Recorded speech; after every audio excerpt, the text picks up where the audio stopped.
Talking with the experts.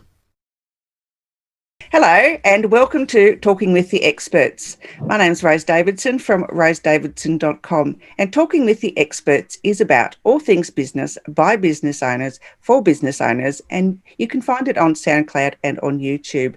And today I'm pleased to be able to speak to David Somerfleck. And David owns the business DMS.blue, and his subject today is digital marketing in a post-COVID-19 economy.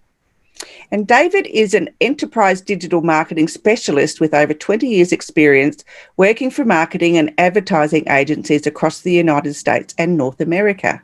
David has spoken to standing room only audiences at Microsoft, written for AOL Time Warner, taught journalism at Metropolitan State College of Denver, and by several political campaigns. He is the author of The Road to Digital Marketing Profits and is online at www.dms.blue. Welcome, David, and thank you today for joining me. Thank you so much for having me. I appreciate your time, and I certainly appreciate the time of anybody listening or watching. Yeah, tell me a little bit more about how we can move forward with our digital marketing post-COVID, because I know a lot of businesses have not used this opportunity to actually digitize their marketing in a more effective way, or in fact not digitize their businesses. So, tell me a little bit more about how people can do that. Sure. Well, basically, let me preface my answer by saying that, look, right now, whatever country you're in, wherever you're listening or viewing this, all businesses are being impacted by COVID-19 right now. And my heart goes out to every business owner out there who is suffering and going through difficulty. And, I don't have magic answers to every question. It's not Burger King where you get everything you want immediately for super cheap.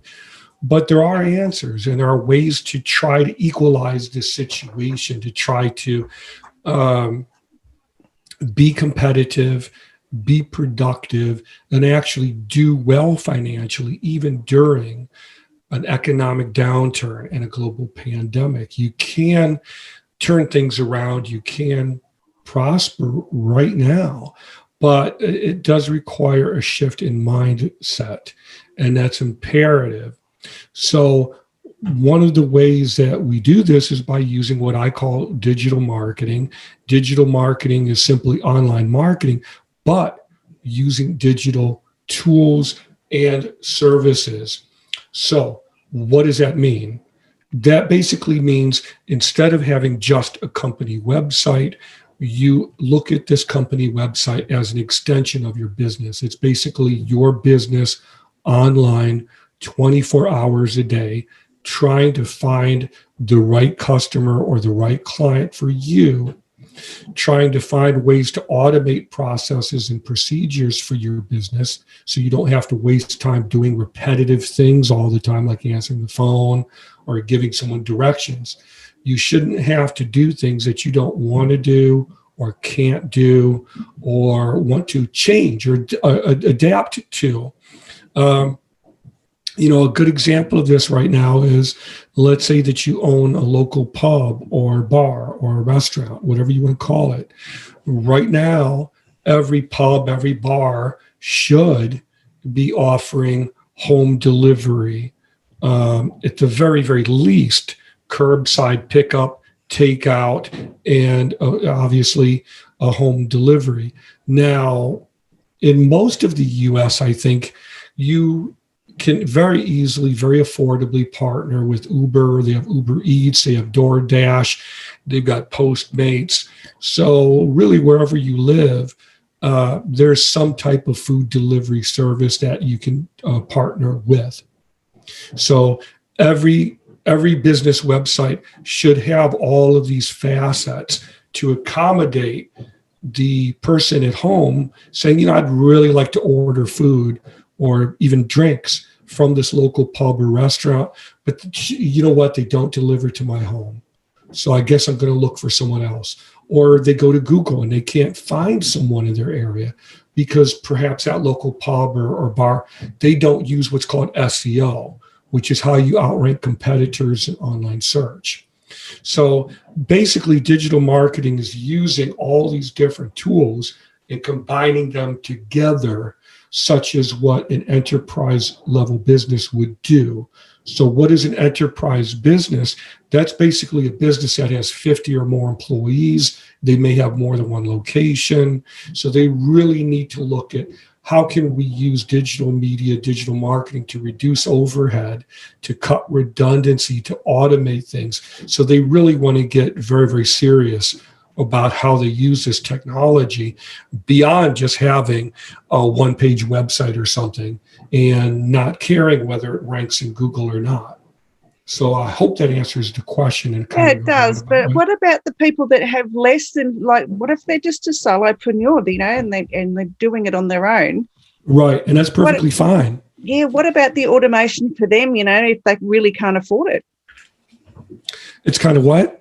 What if they can't really afford, if they can't afford it, the whiz bang stuff, all the programs and all the, how can they then automate their business to, to rank, to get people? So what if you're just, like a graphic designer and just doing it on your own? Just use that as sure. Well, basically, let's talk about that because it's two different points. There's DIY, and then there's working with an experienced professional who can basically do everything for you, right? So we'll call that DIY versus pro. So, and this is, I'm semi-retired now. I still work with clients, but I pick and choose who I work with. So I'm not as actively engaging with clients as I once was. So it's from that mentality or from that approach that I answered this. The average American business owner doesn't have a lot of money, and this is just as applicable in the UK or in Australia or in Japan or China.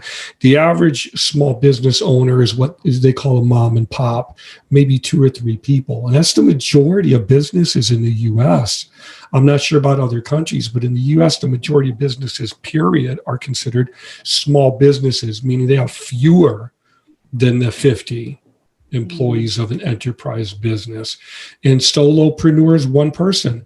I started out as a solopreneur with it was myself and my wife. Then we branched out and brought in some independent contractors. Then I started working for different marketing agencies. Then I went back to being a solopreneur in between working at those agencies. So I bounced back and forth many, many times. I'm very, very familiar with it. And so as an individual solopreneur, you may think that you don't have a lot of money, but it really doesn't require a lot of money to work with an experienced professional.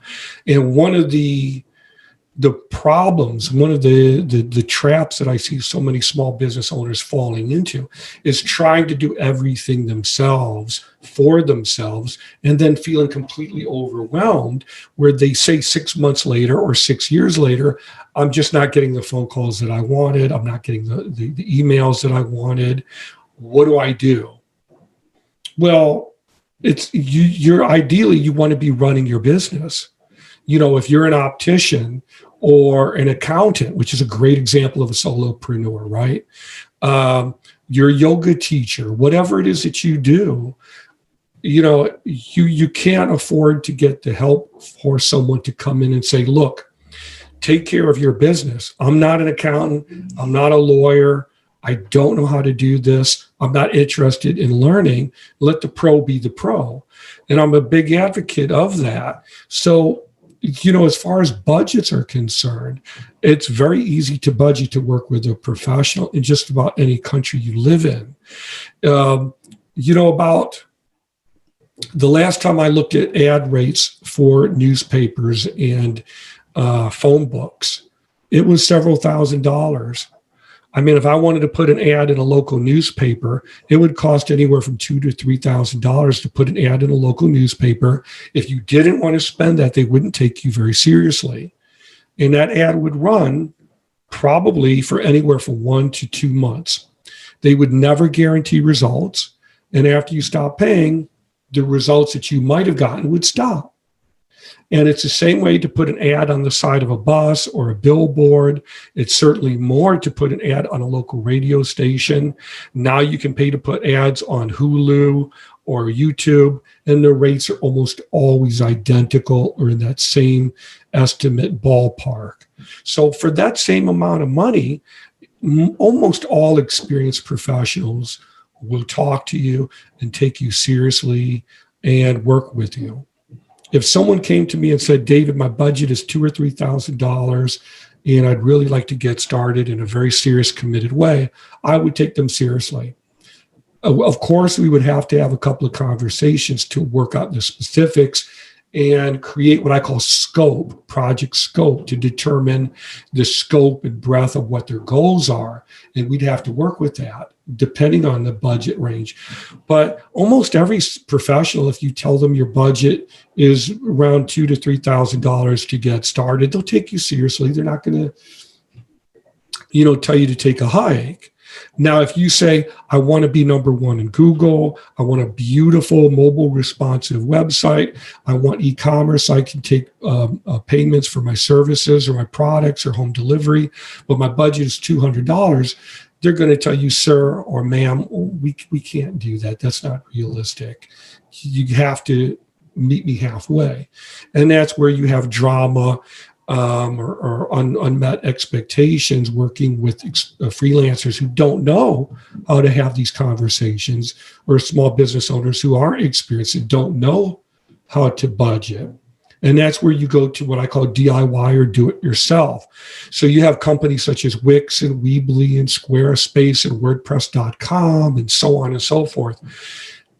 In my opinion, as somebody who's been doing this for over 20 years and worked with hundreds of business owners, these services are not meant ideally for professionals who have a business that they're really committed to. This is more for someone who's a hobbyist. They want to experiment with what it might feel like to have a website. Or maybe I could transition one day. I don't have $2,000 or $3,000. I don't think I ever will. Or I may have it, but I don't want to invest that in this business because I just don't know if it's ever going to go anywhere. And for those people, I would say that's fine. Go to WordPress.com, experiment. When and if you're serious about growing this one day, set aside that $2,000 to $3,000 so you can work with a professional who can basically help you accelerate growth. And that's where we come in and basically say, let's bring in SEO, e-commerce, social media marketing. Let's look at branding and brand identity, and then coming up with content for your ideal consumers. Let's look at automating your email so you're not spending all day long responding to emails. Let's look at PPC, which is pay-per-click, where you advertise online and we start tracking these metrics. Let's really look at the nuts and bolts of your business and step in and kind of take it apart so we can put it back together again. Yeah, that makes perfect sense. And the outlay really isn't that great when you look at the return on investment, I guess. So, well, yeah, and also if you look at, if you pay $2,000 or $3,000 to put an ad on a bus or a billboard or at a bus stop or in a newspaper, once you stop paying, that's whatever results you would get are gone. People don't continue to call you or email you. Why? Because your ad is gone. Hello. But with digital marketing, if you pay someone $2,000 or $3,000, they create a very robust online presence for you. You don't keep paying that amount of money forever. You pay that amount of money to get it started. Then you do what are called maintenance plans or care plans, where you pay a small monthly fee based on what you have to maintain that and keep it going. So, for example, I have clients who pay me a small amount per month to just back up their site. Every day the website is backed up to my home database, so in case it's hacked or it goes down, I can restore it within a few hours. They pay me different packages for different maintenance or care plans. So they may want me to write blog posts for them, or they may want me to just take what they've written and format it for them. They may want me to distribute it to social media marketing channels, right? Or they may want me to work with their e-commerce and help them offer coupons or sell on Amazon or eBay or Etsy or what have you. So the more depth and meat to the bone, so to speak, the more the more work it's going to be, if that makes sense. Yep, perfectly. So tell me a little bit more about your book, The Road to Digital Marketing Profits. Sure. That is my first book, really. The great irony is originally I went to college to study creative writing, and I graduated with a degree in English with an emphasis in creative writing. But while I was working on that degree, I worked a couple of internships at different newspapers, and I realized that there just weren't that many jobs for writers. So I started studying marketing and web design, which back in the 90s was still very new. And so I always wanted to be a writer. I always wanted to be an author. And I was deathly terrified of writing a book. How do I approach it? What should the plot be? How do I format this?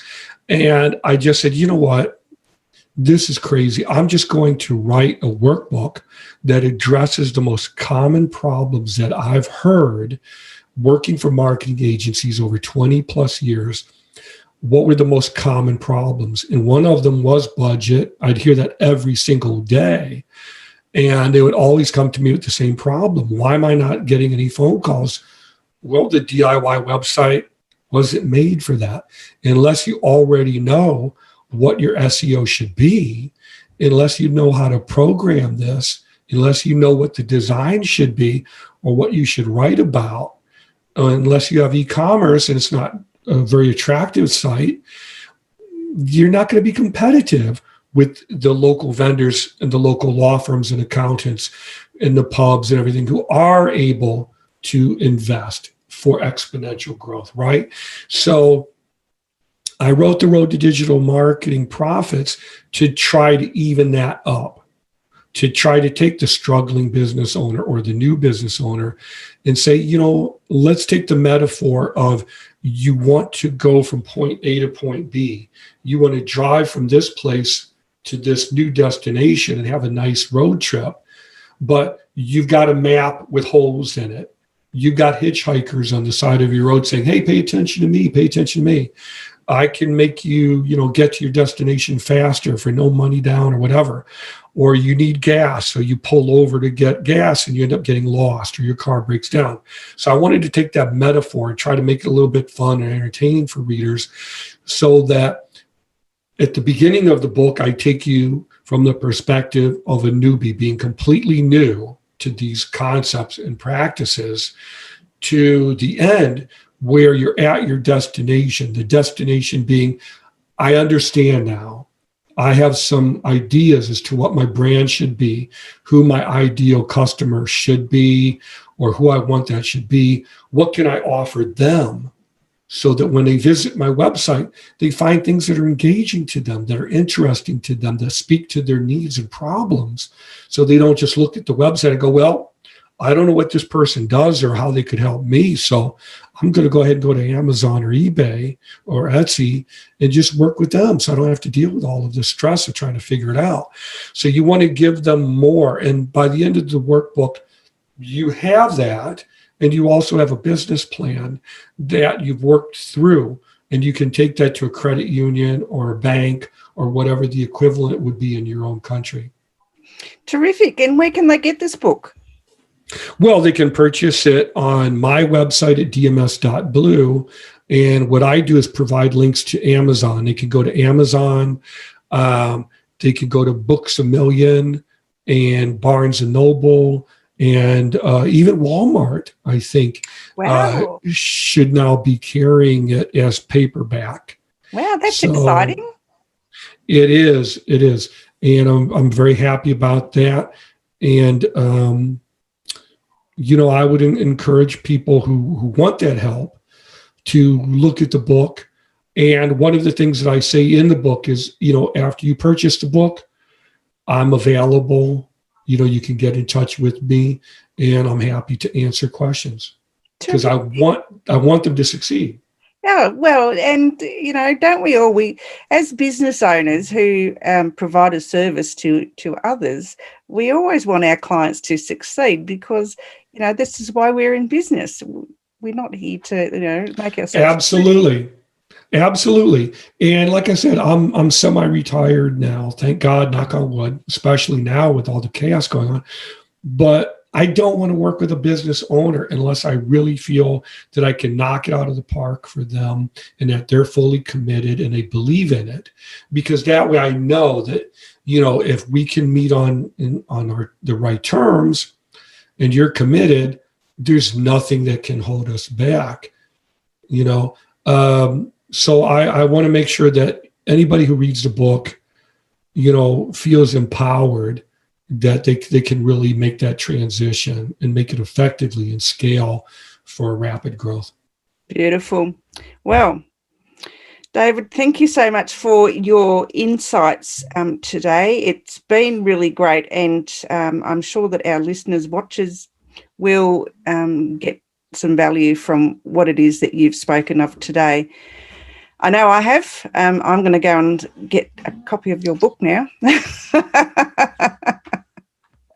Well, I certainly appreciate it.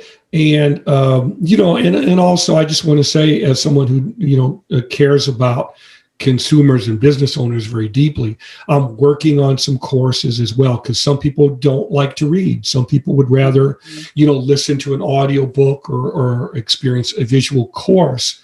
So I'm working on some courses now where it's just me talking directly into the camera.